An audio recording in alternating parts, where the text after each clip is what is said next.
The 7 Years' War, 1756 to 1763, was a war between the two coalitions including Britain and Prussia, the predecessor of modern-day Germany, on the one hand versus the French, Austrian, and Russian armies on the other, which then quickly spread throughout Asia and the America.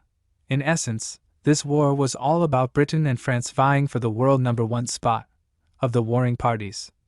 Only Britain was at sea, far from other countries, so despite the alliance treaty, on mainland Europe, there was mainly Prussia alone with France, Austria, and Russia.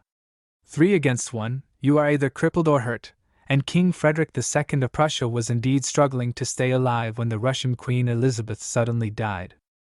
She was succeeded by Peter III. Peter was born in Prussia, and had been a fan of Prussian King Frederick II since he was a child, so as soon as he ascended to the throne, he immediately withdrew from the war, returned all the land that had been captured to Prussia, and even allied with Prussia to punch Austria. Thus Prussia escaped death, and later became Germany. As for Peter, because he was too smart, his wife forced him to abdicate just after 6 months on the throne. Peter III's wife became the Tsar, also known as Catherine the Great. When Prussia was struggling to fight on the European continent, Britain was mainly behind pumping money, and the army was sent around the world to fight for colonies with France. France was actually in a similar situation to Prussia, fighting Prussia on the one hand and fighting Britain on the other in India and North America. But the British Navy at the time was stronger than the French Navy, so it easily cut off the supply line from France to the colonies, leaving the French army in the colonies with no reinforcements, and in the end having to give up India, Canada, and the area east of the Mississippi River to Great Britain. Britain was the biggest winner of the 7 Years' War, capturing countless colonies around the globe. The 7 Years' War was the first time that all continents were at war at the same time. Winston Churchill later said the 7 Years' War, in reality, was the actual First World War. Before this war, France's national strength was stronger than that of Britain. After the war, it was seriously weakened, because the financial pressure was too great, each year at war costing it 37 million livres, and it still had to spend 55 million livres on the Allies. At that time, each year France collected about 400 million livres, and during the 7 years of war, it spent a total of 1.325 billion livres. In 1763, the war ended. In 1786, France experienced a financial crisis. In 1789, France had a great revolution, the king and queen were beheaded. Because France was historically too strong, in total there has been 7 alliances being formed to go against France, and almost every time Britain was the one behind, so that's why to this day the British and the French still have friction due to the hundreds of years of hatred in history. When dealing with the first anti-French coalition, Napoleon, then a lieutenant general, defeated the Austrian army in Italy, causing the anti-French alliance to disintegrate for the first time. On the second time, the French government was constantly losing. Napoleon was so angry that he decided to launch a coup d'état to take power, thereby allowing the anti-French coalitions to be continuously defeated. It was not until the 7th anti-French alliance that the British could finally defeat Napoleon. But Napoleon was the last glory of France. After Napoleon, in Europe only Germany could threaten Britain's #1 spot, and it was Germany's attempt to usurp Britain that led to the 2 world wars, and gave the United States a sudden opportunity to rise to power.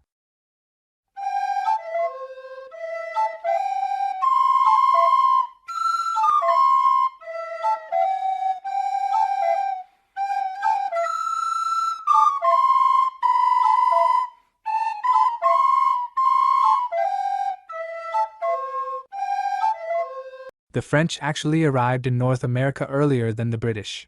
In 1603, Chamberlain, a French, built a permanent settlement in Quebec, explaining why Quebec still speaks French today. By 1750, before the 7-Year War, the French and Spanish colonies in North America still outnumbered the British. The British at this time only controlled the East Coast area, but they had the advantage of terrain. They could attack in the front, and could defend in the back. After the 7-Year War ended, there were 13 British colonies in North America. The North was industrial, the Central planted food, and the South planted industrial crops. The population was up to 2.5 million people. During the 7 Years' War, not only the French, but the British also burned a total of £160 million. To raise money to repay the debt, the British planned to collect taxes in their 13 colonies in North America, with 3 bills of Tea Act, Sugar Act, and Stamp Act. North American immigrants for hundreds of years do not have to pay a single penny in taxes. Now that the mother country had begun to collect taxes, they strongly opposed it. Seeing that the situation was not very good, Britain immediately withdrew the bill on sugar tax and stamp tax, only collecting the tea tax. In order to collect a lot of tax, the UK stipulated that the tea must first be auctioned in London, and then shipped to North America for consumption. Many North American traders directly smuggled tea from the Netherlands to evade taxes, supplying up to 90% of tea for North America, causing the British East India Company, who did business properly, with heavy losses.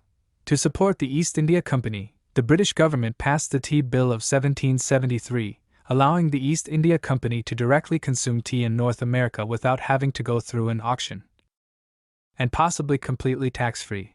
This bill made the East India Company's tea immediately half as cheap as the smugglers' tea.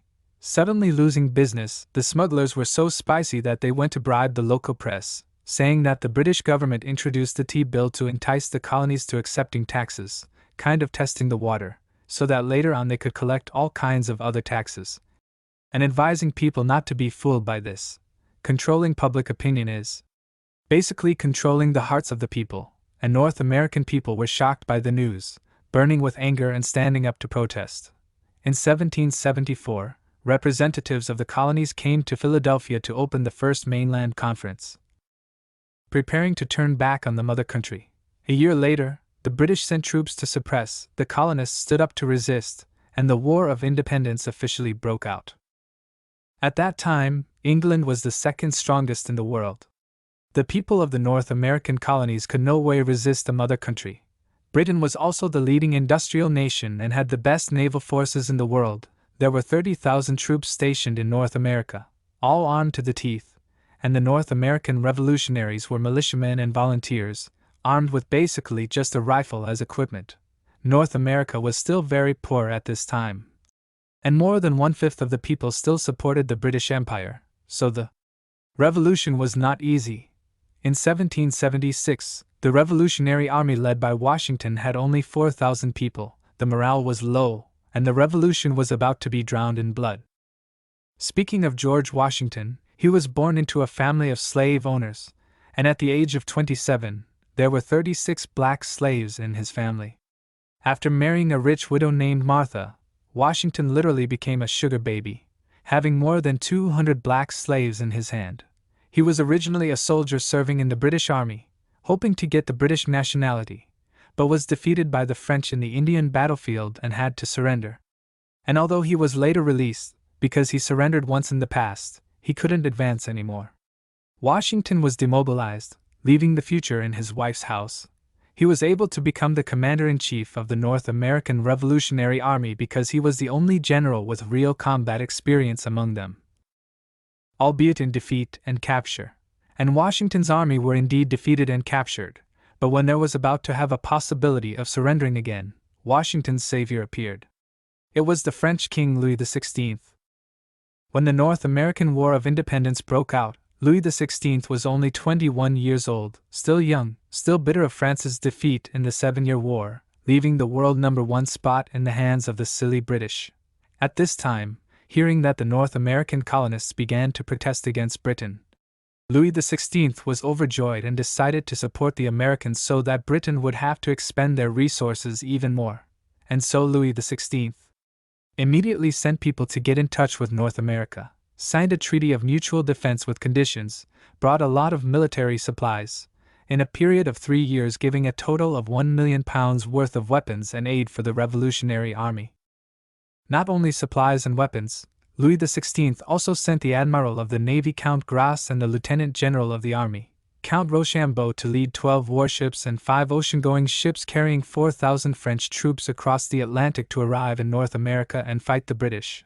The French reinforcements kept coming, causing the North American battlefield to turn around.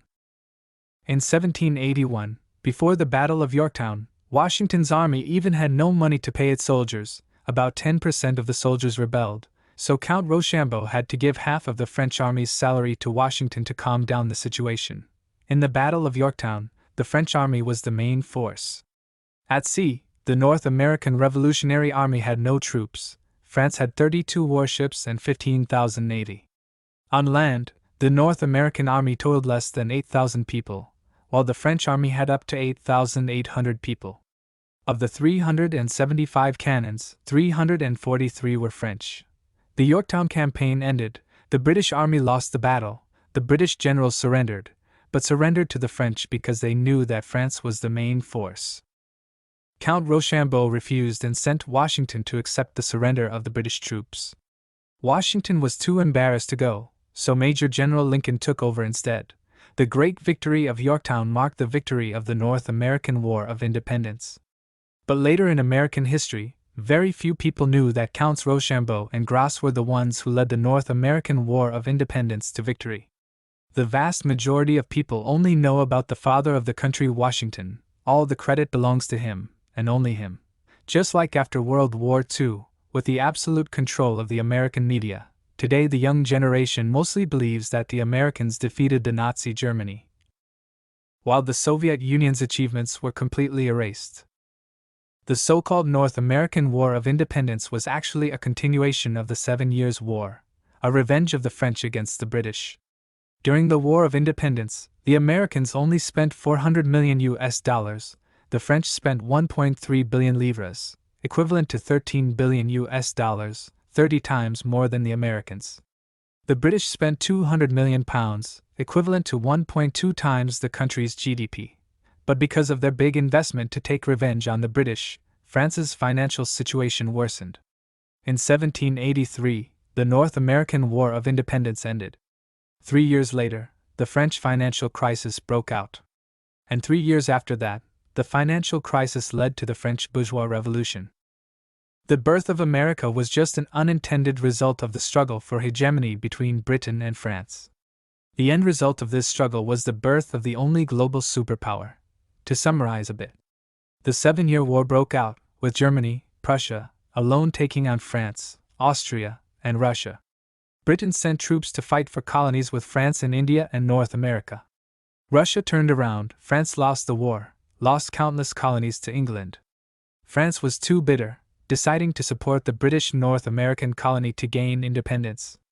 The British lost, and America was born.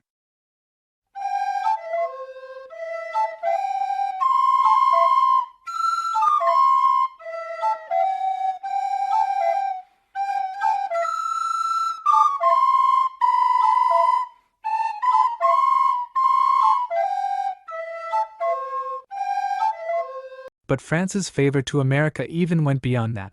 America was able to get Louisiana, doubling its territory. It's all thanks to France.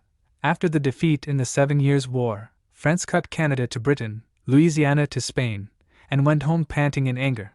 Then Napoleon appeared from the sky. Spain did not know who the heck Napoleon was, joined the anti-French alliance, got their ass kicked by Napoleon, and in 1800 decided to return Louisiana to France so that the beating could stop. Spain and France signed a secret treaty. On the outside, Spain was still the ruler of Louisiana, but in reality Louisiana belonged to France. Why must keep this confidential? This was actually a request of France. Because France did not have the strength to govern Louisiana, Napoleon was already busy fighting with the anti-French coalition on the mainland, and at sea, the British controlled the sea surface. The French Navy could not officially come and take over Louisiana, so France had to keep it secret in case the British knew about Louisiana and stole it from them. The French's intentions were also very interesting. First was to control New Orleans at the mouth of the Mississippi River. Second was to control the Haitian colony. Third was to use Haiti as a springboard to escape the British blockade at sea, and from there control the entire North American region. Unexpectedly, the French kicked into a rock in Haiti. In 1802, Haiti rebelled against the French. Napoleon sent 20,000 French troops to suppress, resulting in 20,000 troops almost completely dead. The news came as a lightning strike to Napoleon, making him bewildered. Losing Haiti means losing the ability to control North America. Europe still had an anti-French alliance going rampant. Napoleon could not send more troops to quell the rebellion, so the state of Louisiana continued to be precarious. As mentioned above, at this point the French had practically controlled New Orleans. In New Orleans, the abolitionist movement was growing, and New Orleans was adjacent to the black slave concentration of the American South. Fearing that this movement would spread to the United States, in 1803, America sent Livingston to Paris to negotiate, setting a price of $10 million to buy New Orleans. When he arrived in Paris, Livingston discovered that France and Spain had a secret treaty. France also owned the whole of Louisiana, not just New Orleans, so he went to Napoleon and asked if he could buy Louisiana too or not. Livingston only asked to see what happened, but Napoleon felt that he couldn't keep Louisiana anyway, so he sold it to the US, let the US and the UK compete, and more or less earn a few dollars in military expenses to continue the fight with Britain, setting the price at $15 million. Louisiana is 2.15 million square kilometers, which means each acre costs less than 3 cents. Livingston was overjoyed after hearing that, afraid that Napoleon would break his word. He did not have time to consult Congress and hastily signed an agreement with France. The area of the United States immediately doubled. Like the War of Independence, this time it was also thanks to the competition between Britain and France that the US suddenly got a good deal. France has helped the US to this extent, so how did the US respond then? After independence, in 1794, the United States signed a treaty with Britain, quickly restoring trade relations. And after the French Revolution, the US used the excuse that France had become a republic, thus clearing all the debt from the Independence War. Daddy gave you money, weapons, and soldiers to help you be independent, now that your father was in trouble. And you immediately declared yourself free of debt? The French got mad and arrested all American ships. The US also seized French ships in retaliation. After 2 years, France was really too busy, had to fight all over the place with the anti-French coalition, and finally ignored the ungrateful American. From then on, France never returned to the #1 spot. The US also no longer followed the French Big Daddy, but became the Big Daddy of others themselves.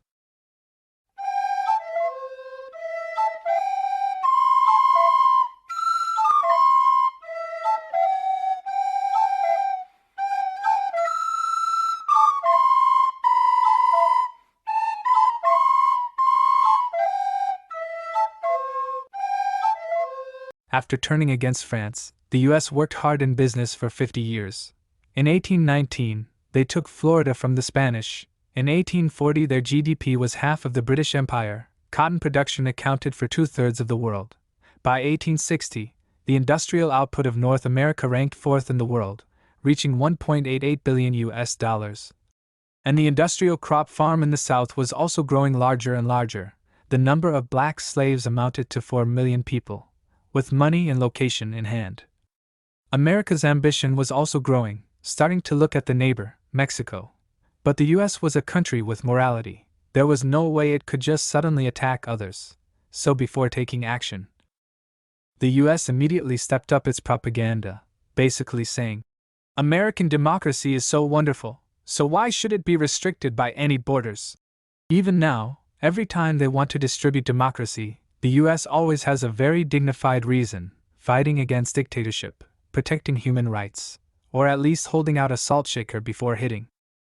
In 1821, Mexico expelled the Spanish to gain independence, but the political situation after the country's founding was also very chaotic.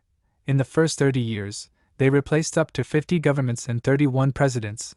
More than 100 military coups occurred. The economy was ruined, so the industry couldn't develop. Looking at his neighbor in chaos, America wanted it to the point of drooling and couldn't sit still anymore. The first target was Texas, where the US let a lot of Americans flood into. This land had too few people, so at first the Mexicans still welcomed the Americans to come, but then seeing too many Americans, Mexico decided to stop. But it was too late. Americans became the majority in Texas. Then the US government pulled the strings, and in 1835, Texas declared independence. The president of Mexico, who led his troops to stop the rebellion, was captured alive, and had to admit the independence of Texas, also known as the Single Star Republic. This Texas Republic used to exist for 10 years, so now sometimes you'll see Texans will quarrel with the federal government, demanding independence. restoring the Republic of Texas. In 1845, Texas joined the Union, becoming the 28th state of the United States. Declaring independence was okay, but definitely not merging. Mexico was enraged, and in 1846 declared war on the United States. The U.S. had been preparing for a long time. The country was much stronger than Mexico. It was an industrial country fighting against an agricultural country, and in more than a year, America reached the capital of Mexico. The Mexicans knelt down to cut the land begging for good, and that's how they can retain their territory to this day. After the invasion, the United States captured 2.3 million square kilometers of Mexico's land, including present-day states of Texas, New Mexico, and California. The U.S. territory stretched from the Atlantic Ocean to the Pacific Ocean, and the great power position gradually formed.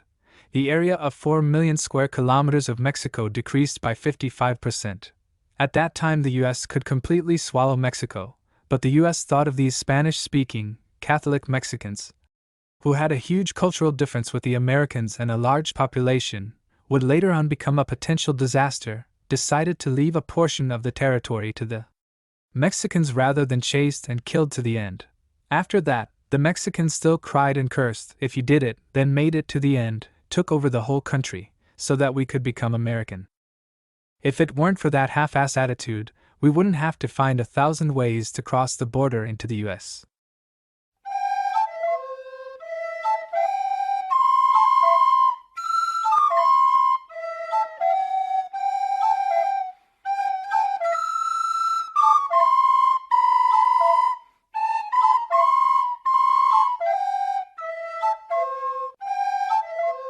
After swallowing a large area of Mexico for 13 years, a great war broke out within the United States. Of course, it was the famous North-South Civil War, which had great implications for the development of the textile industry. Before the War of Independence, the United States depended heavily on British textiles, importing more than 13 million feet of fabric each year. After independence, Hamilton wanted to reduce dependence on Britain, personally promoting the development of America's textile industry. At that time, Britain still blocked weaving techniques from the Americans. In 1764, James Hargreaves invented the Jenny spinning machine, which increased efficiency 80 times. Then 5 years later, Richard Arkwright invented the water-powered loom, and in 1771 built the world's first water-powered spinning mill. To ensure its leading in technology, Britain banned the export of machinery abroad, nor allowed skilled workers to migrate abroad. To learn this technology from Britain, countries around the world tried to smuggle British looms, bribe British workers, and send economic spies to England to learn it. The United States also published advertisements in the British press, offering high salaries to invite weavers to America. At this time, the United States was still a purely agricultural country, with no significant industry, and the advertisement was read by an Englishman named Samuel Slater. Slater was from Derbyshire. At 14 years old, he started to learn weaving. At 21 years old, he had mastered all weaving techniques, becoming a middle manager in the workshop. This mill used a water weaving technique invented by Arkwright, which Arkwright also has a stake in, so Slater learned the most advanced water weaving machine technique at the time. In 1789, when the French were busy doing the Great Revolution, Slater read a high-wage American advertisement in the British newspaper, thinking that he was just the son of a farmer. Now he was a manager, but that was the furthest he could go. Britain was very heavy on class, definitely not a place for a commoner like him. If that was the case, then why not try his luck in America then? At this time, the War of Independence had just ended, the relationship between the US and the UK was not very good, and the UK restricted the export of technology to the US extremely strictly. Later that year, Slater hid from his family members, pretending to be a farm worker, and migrating with other immigrants on a passenger ship to the U.S. British police at one time questioned Slater but found no suspicion. In December 1790, Slater relied on his memory alone to clone the first loom in the United States, and then built the first water weaving factory in the United States. Americans finally had their industry, rejoicing like crazy, repeatedly giving Slater prestigious titles, such as the Father of the American Industrial Revolution, or the Father of the American Factory System, and the British hated Slater, calling him a traitor. By the time of his death in 1835, Slater had 13 textile factories, built his textile empire, played a huge role in promoting the development of America's textile industry. In addition to Slater, there was another person, which was Lowell, a Boston trader. Lowell was a merchant and knew many British factory owners. In 1810, Lowell went to England to recuperate, taking the opportunity to regularly visit the textile mills in Glasgow and Manchester. Lowell graduated from Harvard University's math department. And during the tour, relying on his superhuman memory, Lowell memorized every detail of the mechanical structure, then went home to draw the design on paper. After about 2 years, Lowell had mastered the whole technique of British looms. To ensure safety, Lowell memorized everything in his head, burned all the drawings, and then went back to America. The British Navy suspected Lowell to be an industrial spy, so they stopped him to investigate, but ultimately sent him home after searching all of Lowell's luggage without finding any evidence. Lowell returned to his hometown of Massachusetts to build the factory, imitated the Cartwright loom, and worked with Slater to promote the American textile revolution, laying the foundation for American industrialization. America is a country that respects intellectual property rights, but that is if and only if the copyright benefits the U.S. Lowell and Slater dared to steal British technology because in 1793 the U.S. enacted the Copyright Act, or the Patent Act of 1793, which stipulated that if anyone who stole or copied another country's technology, the U.S. would give patent for that person, and at the same time prohibited foreign inventors from registering this copyright in the United States. Copyright, ethics, and laws are just tricks in international competition. The ultimate goal of any countries is to maximize benefits for their people to live a better life.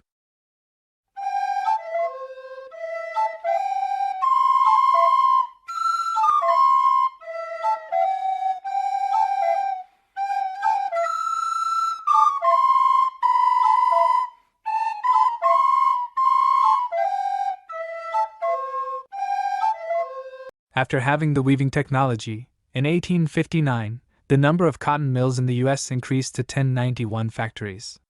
At its peak, cotton textiles accounted for 63% of the total export value of the U.S. The first step to industrial revolution of every country usually starts with the textile industry. Because the weaving machine is relatively simple, the technical requirements are not too high, so all countries can do it themselves. After that, textile machinery factories will expand to research and manufacture other types of machinery. So the textile industry is always considered as the beginning of the industrialization process. Because the textile industry was so important, protecting the U.S. textile industry was basically protecting the U.S. manufacturing industry. So the U.S. set an extremely high import and export tax rate, up to 50%. Without tariffs, American goods still couldn't compete with the U.K. A same clothes, made in the U.S., would still be much more expensive than the one being made in the UK and then shipped to the US. The US had to use high tariffs to prevent British goods from flooding the market, so that Americans would buy American products only. But high tariffs were detrimental to the Southern farmers. The US cotton production accounted for 80% of the raw materials of the UK and France. High export tax caused the price of cotton to increase, making it difficult for the farmers to compete.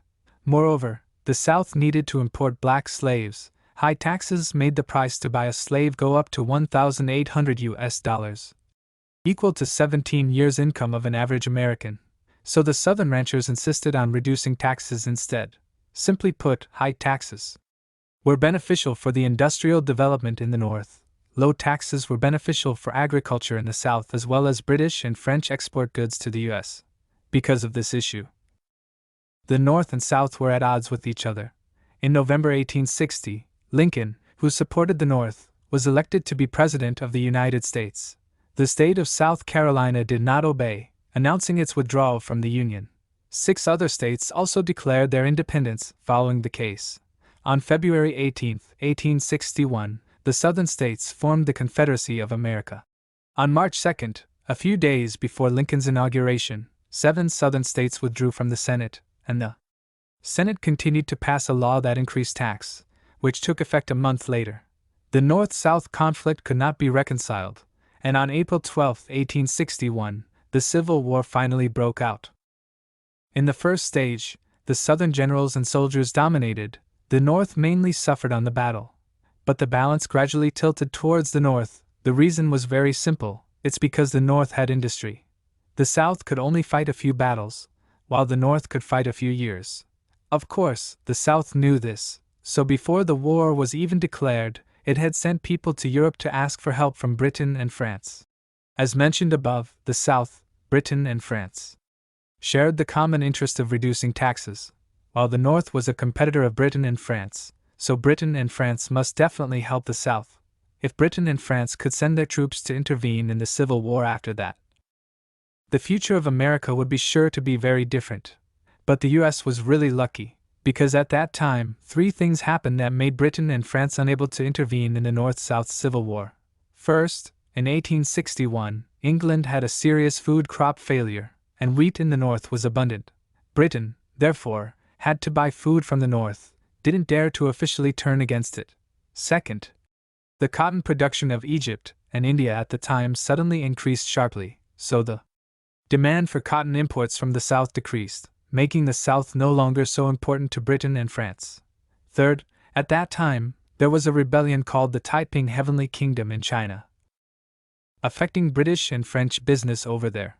British opium and tea as well as French raw silk all made a lot of money from trading with China.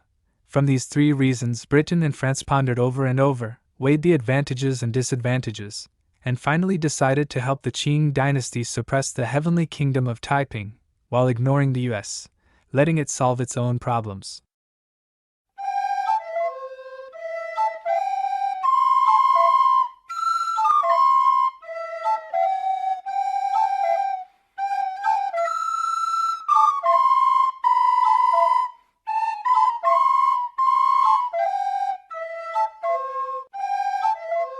After the end of the Civil War, black slaves gained their freedom, but their quality of life declined.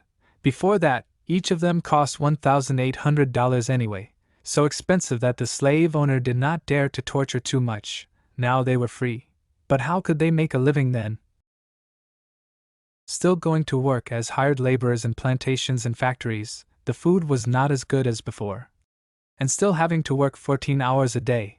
The argument: the North and South Civil War is the war for the liberation of slaves, was just a lie. The cause of the Civil War is all about the import and export tax. The emancipation of slaves was just a byproduct, because the North also needed free labor to go working in the factory. After the Civil War, America buried its head in industrial development, and the economy grew like crazy, and another good deal fell from the sky. 8 years before the American Civil War, the Crimean War also broke out in Europe, fought from 1853 to 1856, causing the Russians to lose badly. The essence of the Crimean War was that Britain and France supported the Ottomans to defeat the Russian Empire. Britain and France could fight to death for the world's #1 spot, but when Russia was about to intervene, Britain and France immediately made peace with each other to fight Russia, and then started fighting again. When Russia saw that it could not defeat Britain and France, it immediately decided to sell Alaska. One was because of the lack of money, the other was because Alaska was close to the British colony of Canada. At any time there was always a possibility of Alaska being robbed by the British, as a springboard to attack Russia from the northeast. So Russia came up with the idea of selling it to the US, making Alaska a buffer zone to absorb the shock from Canada. At that time, the conditions of Alaska were really too harsh. The French and the British had also been to Alaska, but in the end they all ran back because of the cold. Only Russians who could handle the cold well can stay, so it became a Russian territory. Everyone thought that only fools would buy this useless piece of land, and they were wrong. After the North-South Civil War ended, Russia burned too much money in the Crimean War, rushing to sell Alaska to the US as quick as possible. To urge Americans to spend money quickly, Russia even spent money on American media, praising Alaska to be worth it blah blah. In 1867, U.S. Secretary of State Seward tried to bid at $7.2 million. Russia immediately shook hands and said, "Deal, Alaska is 1.7 million square kilometers, meaning each square kilometer cost only $4.74. Then what? Alaska discovered the Fort Knox gold mine, the Pogo gold mine, the Placer gold mine, the Usabelli coal mine. and oil reserves of at least 7.2 billion barrels. After buying Alaska cheaply, the United States plugged its neck again to develop for more than 20 years. Around 1900, the US GDP officially surpassed the UK. With the character of the British, it would be impossible for a colonial country to now dare to sit on its head. But then Britain had to face a threat from Germany. Before World War I, Germany's industrial output surpassed that of Britain, and from 1890 began to steal British colonies around the globe. So Britain temporarily put aside its animosity with the US, focused on dealing with Germany, eventually leading to the outbreak of First World War, and 30 years later to the Second one.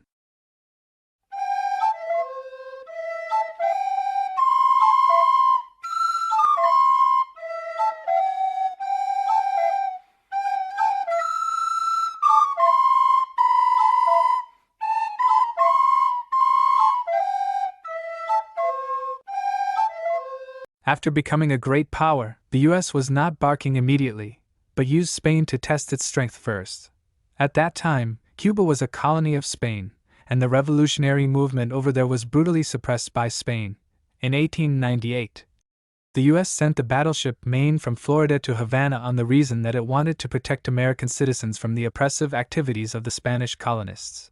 At 9 p.m. on February 15th, the Maine ship suddenly exploded and sank, killing 266 people. But when the explosion happened, all the officers were on the shore. There were only the sailors and 2 officers on board.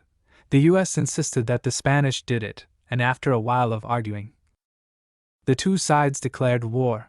After 3, and yes, only 03 minutes of intense artillery fire, the Spanish Navy lost and ran away.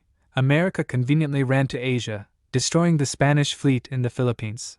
Spain was forced to withdraw from Cuba, cut Puerto Rico and Guam to the US, and sold the Philippines to the US for $20 million. Since then, Spain slowly became a second-class country, no longer having the opportunity to squeeze into the first. Up until now, Puerto Rico and Guam are still American colonies, but it is not good to call them colonies, rather they are called American Puerto Rico and American Guam instead. America has a different way of thinking from Europe. It has no interest in the old-fashioned colonialism. America does not like to govern Mexicans, Filipinos, or Indians, because it isn't free to that extent. For a certain piece of land, the US only needs the market and resources. It has no need in governing the rest of it. Rather, turning it into a new type of colony by controlling the economy, finance, and indoctrinating the ideology is good enough. America fought Spain not for land or population, but to expand the market, to make more people buy American goods. Because at that time, the US was producing half of the world's industrial products. Due to its unique geographical location, the first 2 world wars were all far from the United States. Europe was devastated, and many scientists as well as capitalist corporations fled to the US, making it even more developed. After the Second World War, the US surpassed Britain. Because Britain borrowed a lot of money from the US and its army was also weakened, it no longer had any capital to compete with the latter, and obediently offered the global hegemony to the US. In short, America's national destiny is just too good. America has been so lucky, partly because of America's geopolitical position. America gained its independence thanks to France. The US bought land from France and Russia also because France and Russia were busy fighting with Britain, lacked money and sold it to the US. The US might have fought for the hegemony with Britain, when suddenly Germany jumped in to challenge the later. Originally, it was a battle between number 1, UK, and number 2, USA, to see who was the real big boss in the room, but suddenly Mr. number 3, Germany, wanted to play, making number 1 and 2 unite to kick his ass and helping America avoid a bloody usurpation. In the process of rising, America also relied on invasion, piracy, massacre of Indians, betraying France its benefactor, and having no honor whatsoever. But after becoming a superpower, America began to whitewash itself, and not only the US, other countries also whitewashed their own history. Every national history has its own stains. That's why people say, only the national interest is permanent, because the gain of one country is often the loss of another. And the US, just like any country, has both good and bad sides. Therefore, don't brag to other countries about how we are better, nicer, fairer, more equal, more free, more democratic, and so we must export them in order for other countries to follow. Because no one needs them anyway.